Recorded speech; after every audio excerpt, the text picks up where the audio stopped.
Hey guys, it's me Astrid, and today it is finally time for an orchid tour because, oh my gosh, I have not been doing any orchid tours for a few months because school has been really bad. But I just did a bunch of changes. I just cleaned up my grow space and I have some things that have finally bloomed. So I thought, you know what, now is a pretty good time for this. So let's just go ahead and get started. Here is my Phalaenopsis L. Hissin Cutie Honey. They start out a little green looking, though it's more yellow than it's appearing on the camera, and then they turn to this nice Tweety bird yellow. And successive blooms tend to lose these little markings on the petals and be more pure yellow, but I really love them. And I love this lip here, and the pink around the center column is always really nice. It's one of the things that sold me on it. And like gardening at Duenza, Rachel says, I have an eye for detail with orchids, so that's why I like it. Up here we have my Masdevallias, which I have no idea how to take care of. I'm clueless, even though I did that cultural video. You guys know it was based off my notes, not my experience. But I have them in little cups with a little bit of water in the bottom with the sphagnum moss so they don't dry out, and maybe there will be some humidity. I could just probably put some pellets under here and have a humidity cup like that around them. I think that'll be good. So I think I'll just put some pellets in the bottom here and have the thing sitting on top so it's not constantly wet. We have my Dendrobium unicum. It has done nothing. I got it in bud last April, so I'm expecting that maybe if my winter rest for it was sufficient, it'll put out some buds around the end of this month or something. We'll see. And if it doesn't, I'm going to repot it somehow because this has been a weird experiment I've been doing with it for over a year now. So next we have all these cool little guys. I decided to make some humidity trays. If I put my hand down in here, I can feel the humidity. And I just put a bunch of pellets in the bottom of this and then filled with water over the pellets, so it will evaporate and give these guys more humidity. And I have two paths in here kind of behind the other orchids, and in a space they're going to be shadier. Hi Eugene, I'm doing a video. Yeah. And I have 1, 2, 3, 4 Sarcochilus orchids getting some sunshine, and they've been repotted into semi-hydroponic. I'm sorry, Fred Clark, if you're watching this, please don't be mad. And this is the Amiciella monticola. I don't know what to do with it. It's a species. I don't know how it's going to do for me, but I wanted to try it. And then the Sideria japonica doing pretty well in semi-hydro, and it's in a higher light place, so hopefully it will grow better, and maybe it'll bloom for me this year. We will see. Then there's the remnants of my mounted orchids. I've taken everything off mounts. I'm so over mounts right now. I can't even. I literally can't. Okay? I can't. Next we have my Prosthecia cochleata, and it has beautiful, beautiful little blooms coming along. I'm waiting for it to get even more blooms open before I do a spotlight video on it because it's such a cute little display. But for now, here's the 3 blooms, and it looks like it's going to give me 5 or 6 if it continues to do this kind of sequential blooming thing that it's doing. Look at that cute little face in there. I love this orchid, and it grew for me and bloomed for me even in a south-facing window at the 45th parallel, so I'm halfway between the equator and the North Pole, and it bloomed for me with full sun, so that's good. Up there's the Dendrobium kingianum that I basically murdered. It's probably going to be fine, but I'm not in the mood to try to fix it anytime soon. Then we've got my Neophonetia falcata orchids that I decided to try out in semi-hydro. I put a lot of stuff in semi-hydro yesterday, and you know what? Consequences be damned. I'm trying this. It'll be okay. No matter what happens, you can always get new orchids. I'm not worried. But we'll see how they do. It hasn't been long enough to say. My Dendrobium phalaenopsis orchids, these big guys, are doing well, and their roots have been going mad for a while. I don't know why they insist on going out of the pot like this, and they do go down into the pot as well, but it's just, what is this? What is this? Come on. This one has better roots going down into the pot. Here's Den pulchellum. I don't know what this is doing, and I don't know how to take care of it, so I'm just kind of guessing and put it with my other dendrobiums. We have my Den Nestor, which is a cross of Anosmum and Parishii, I think.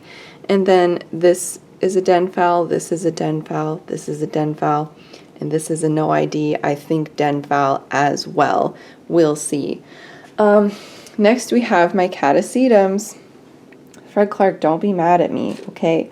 I talked to him on the phone this morning when I was buying an orchid from him, and he said, you know, be careful with semi-hydroponic. Every root that grows in the environment that it grows in wants to stay in that. You might kill off your roots, but these guys don't have roots, and they're just putting out brand new ones. So I feel like they're going to establish well, and if they don't, well, hey, I'm going to learn a lesson one way or another, right, guys? Right. We've got the SVO Pearl, this black one. This guy really shriveled up badly. The rest don't look too badly shriveled, but this guy just... I don't even know if it's going to put out a new growth. And I have them like staked up with Scotch tape because I had to MacGyver my staking situation. So we'll see how that goes. Oh, I'm going to need to get some twisty ties here soon, you guys. Anyway, let's look at my Tolumnias. They're still opening up their blooms, and they're so gorgeous. And just look at this.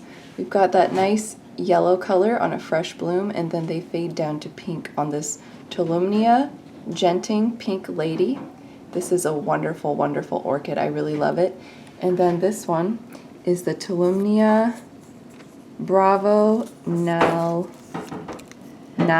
Beauty, Nalo Beauty.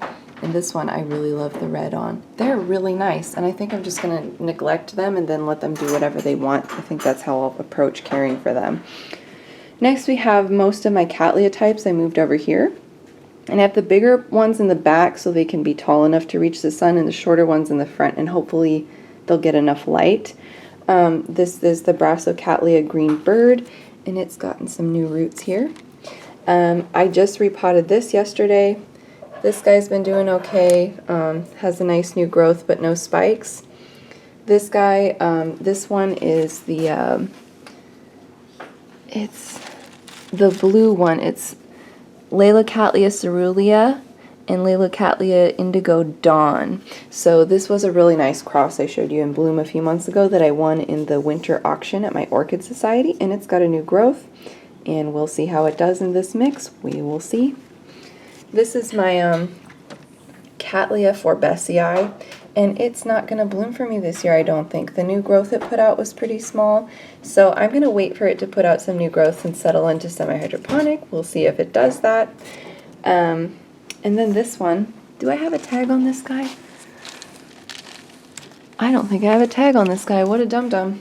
Anyway, this is a spotted Cattleya, and it's pretty, and its new growth is coming along really well, and it's been shooting roots down into this potting mixture. Next I have the Miltonia spectabile variety bicolor, I think is what it is. Is that it? I don't know. But anyway, it decided to put out a bunch of new growths. 1, 2, and a third one down here. It's really little. And I decided to put it in a clay pot, and then I will fill the bottom of the pot with a little bit of water, and then the water travels up the moss. So the moss is constantly moist or just on the verge of drying out, and this seems to be favored by this plant. I don't know how it's going to go, we'll see, but that's what I've been doing. We got my Moats Vandas. This one has a root. This one has a root. We'll see how they do in my climate. I don't think I'm keeping them hot enough. I just repotted my Brassivola nodosa and this other sad little Brassivola. We've got Cattleya Chocolate Drop variety Kodama. And here's another no ID dendrobium that was given to me by Charles and Susan Wilson in my Orchid Society. But it has a new growth, and I have good hope that it's just going to establish itself in this media and do really well. Next we have the Dendrobium tranchuanii, however you pronounce this. Its buds are still growing. Its canes are looking okay. It doesn't look like it's worse for the wear for its travel. This is the Tolumnia from Alex, same as it's been for the last several days that I've had it. This is Foul Golden Staff, and its buds are getting stripes on it as they develop. Is it going to focus? Can you see the little stripes forming on there? I'm really excited to see the stripy blooms, and they have a very nice fragrance, so that's good. My foul pinlong cerise looks like it's aborting its spike. It hasn't done anything with it, so I don't know what to think there. This is the Phragmipedium schlemii that Ian Kitson sent to me, and it is a smart little plant because if you look here, it's dried up a bunch of leaves and got really gross, but then it decided to put a bunch of new growths coming up from the bottom. So it's got one here, and it's got one here, and they're coming up from lower positions in the pot. It's a pretty smart plant. It said I need to have my growths coming up from below, and so it put them there, and I think that's really neat. Also, I noticed this thing has mites, so I am going to spray the hell out of it here in a minute. My other phals are doing okay. My other phals are doing okay. This is the mystery one I found on a table, and its buds are coming in and looking like they're going to be white, probably. If they are, I might just get rid of it. I don't know. And last but not least, we have a nice treat to see. This is the Phalaenopsis stewartiana I had, and it just opened its buds on the flower spike. They're not all open yet, but it is so pretty. I am absolutely in love with this guy. It's breathtaking. I know I always make fun of Phalaenopsis orchids and say everyone hates them, because obviously we do. But also, this one is just so special. Like, from the mottled leaves, the big, broad leaves it has, to these wonderful blooms, and the little speckling the lip. It's just something I really love to see. And I love phals with weird lips. I think it's great. I love the red dot back there. I love the little yellow book open here. You could, like, that's what I think of that as. I love the spots. They remind me of the Trill from Star Trek. And just everything about this is a spectacular plant. And it bloomed, well, not that many flowers this time, but honestly, even with just a few flowers, this is a fantastic plant. I am in love with it. Anyways, guys, that is a long-awaited orchid grow space tour and orchid update. I hope you really enjoyed it, and I'll finish off with a little panoramic shot of my grow space because it's clean for once. Yay!